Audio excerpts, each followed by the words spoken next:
retaining, you know, you're not going to always have star players in a certain team to win a match, right? You just need one or two or three star players, but there's a lot of people who really contribute towards the overall progress of the company. Now, how they come together as a team, and as a coach, you would know it better, right? They're coming together as a team is more of an art than a science. How do you make them bond with each other, translate the business understanding to them, help them connect the dots between what they do and how it impacts the company and the larger purpose of the company? I think if you kind of do these right, you'd realize that you don't really have to make so much effort to retain employees, right? Always remember, material benefits only go so far. Welcome to Grow Think Tank. This is the one and only place where you will get insight from the founders and the CEOs of the fastest growing privately held companies. I am the host. My name is Gene Hammett. I help leaders and their teams navigate the defining moments of their growth. Are you ready to grow? Today we look at retaining talented people. Why do you want to create a place that people don't want to leave from? Well, because it's much easier to grow a business when people aren't leaving. If you have a revolving door, it's a problem inside of your culture. It's a problem inside of performance. And so we're going to talk about retaining talented people with our special guest today. He is the CEO of Joveo, which is a platform that allows you to interact with the job boards in a much more efficient way. But they have a 200-person company. And KJ, not his full name, I'm going to pronounce this and I'm probably going to mess it up, but it's Kshitij Jain. But for now on, I'll just call him KJ. We talk about the key aspects of really, how do you retain talented people? We boil it down into something that I think is pretty interesting. It may be oversimplified, but after listening to the conversation, I toss this in at the end and I bring it forward to the beginning because I want you to keep this in mind. That if you want to retain talented people, you need two things to work together. People need to love what they're doing, and they need to love who they're doing it with. Now, there's a lot that we can go into both of those things, but we look at all aspects of that in today's conversation with KJ about retaining talented people. So I look forward to sharing that with you. My job is to help you be the leader that your people deserve and help you grow your company. Every person I talk to wants more predictable, consistent growth. They want to reach a higher level of profitability inside their company. And I say this to you from a heart. My job is to help you get that. Now, you may be listening to this and wondering, who is this guy that says this? But I've been doing this for 10 years.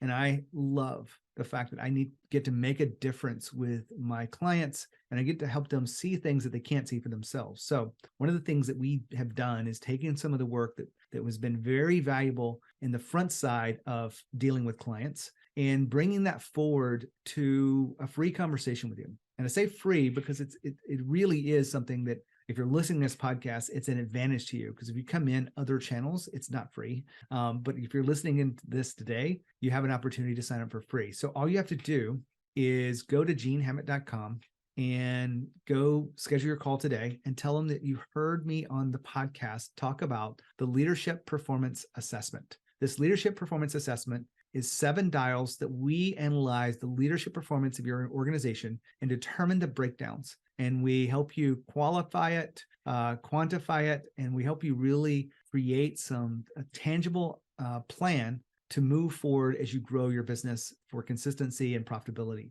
So if you're interested in this leadership performance assessment, all you have to do is go to genehammett.com and schedule a call and say you heard about it on the podcast. That's the special words that you need to put in to make sure it's free. And then just we'll have a great conversation and we'll really identify what's getting in the way of your company and your growth and your leadership. So just go to genehammett.com and schedule your call today. Now here's the interview with KJ.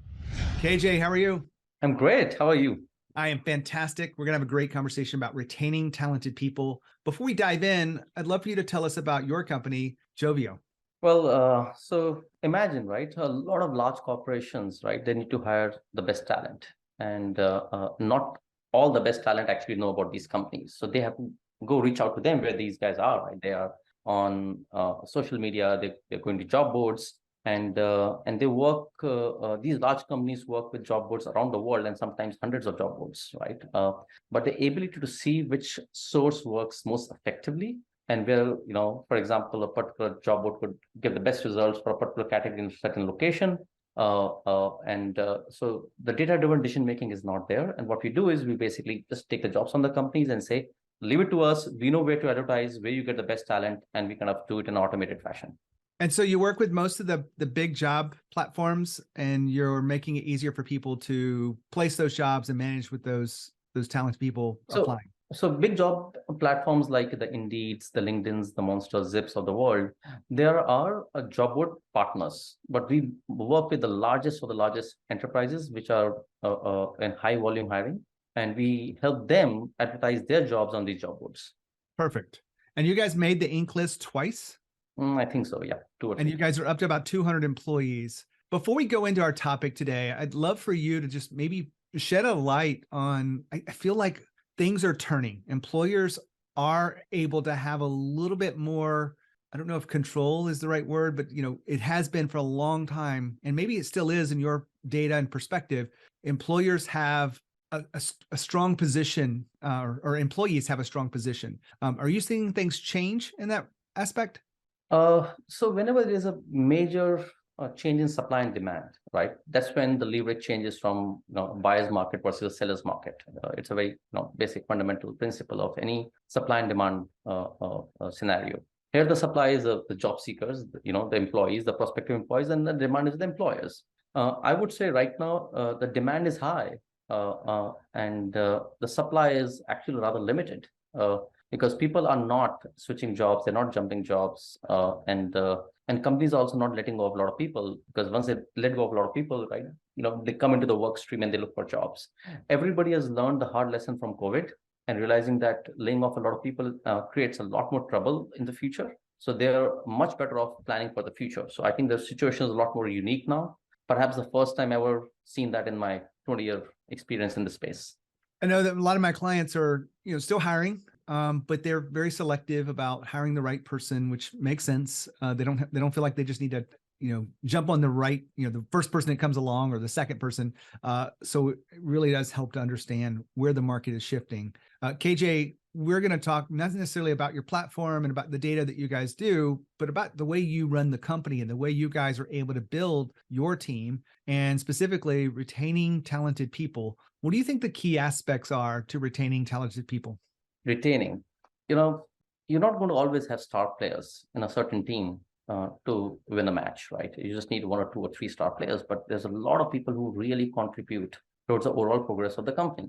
Now, how they come together as a team, and as a coach, you would know it better, right? They're coming together as a team is more of an art than a science. How do you make them bond with each other, translate the business understanding to them, help them connect the dots between what they do and how it impacts the company and the larger purpose of the company? I think if you kind of do these right, you'd realize that you don't really have to make so much effort to retain employees, right? Always remember, material benefits only go so far, right? It's like the instant gratification piece. You buy something in the department store, something expensive. After 2 days, you're not getting gratification, right? It's a people-to-people connection is how you make those people bond with each other, and how efficiently they work with each other is what you need to always drive as an organization. Which is the reason why, Gene, small little companies always end up disrupting big companies, because they're small teams, they work in such a cohesive bond, and they create some great stuff, where big companies have all the money, all the resources, but they're not able to just reinvent themselves. It's an interesting point. I know I feel like our team is small, so maybe I'm biased, and most of my clients are 200 employees or less. So that in the world of business, that's pretty small. But what you're saying is small teams have more of a cohesiveness. Why do you think that is? Because the ability to bond with each other, the ability to understand each other, the effectiveness of communication that translates from that. Everybody in a team has some skill set that they can offload to someone else, or someone is like we kind of work in a squad concept. So in a squad, there is there's a business guy, there's a product guy, there's a engineering person, there is operations person, and they bring something unique to the table, and then everybody comes on the same page. And they've also bond with each other. When they fight, they're able to recover from them easily. So building those kind of cohesive small groups allow for productivity to happen automatically. That's a really interesting aspect of this, the squad concept. Did you guys borrow that from someone else, or did you just figure out what works for you? I'm pretty sure this concept has existed. I'm pretty sure we would have followed the footsteps of some of the companies which have done it great. I don't necessarily remember if there's one company we picked from.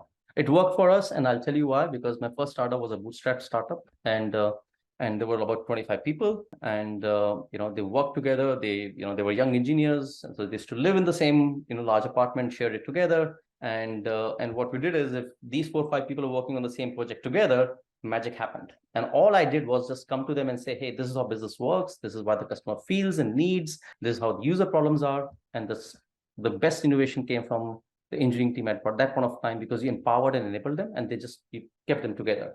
Well, I love the fact that you're talking about small teams, is because it relates to a lot of the people probably listening to this podcast. They're really not 1,000-person companies that are tuning in here. They're just like your company, and probably smaller as well. When you think about retaining talented people, what else is really important to the people?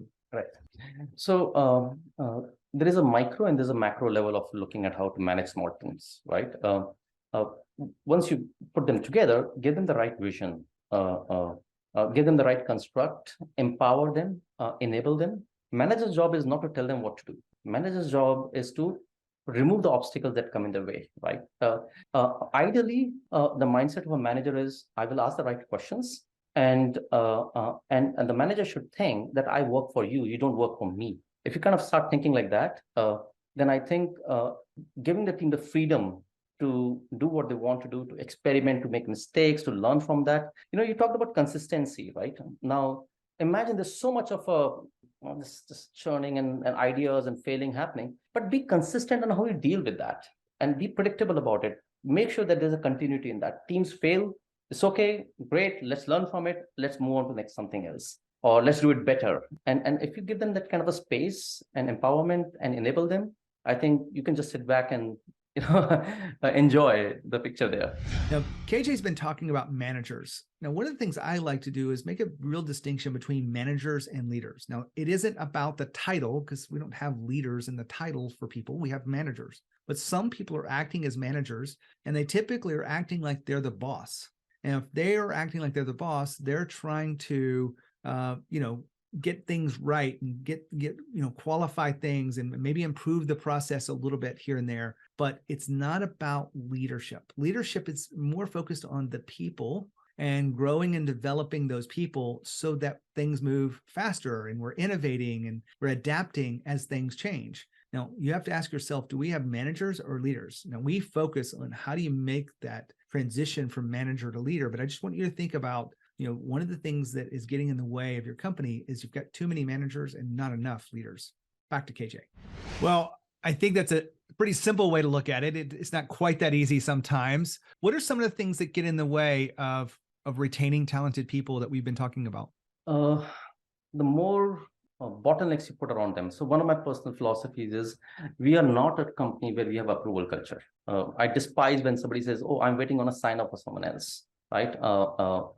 Have a culture where it is informed culture. The team has made a decision. The squad has made a decision. They want to go ahead, and if they want to just run it by someone, just inform that person. If the other person has inputs to provide, an executive or someone else can provide inputs, and let it run with that. Because in large companies, the red tape comes into the picture. The process becomes a hindrance in the first place, right?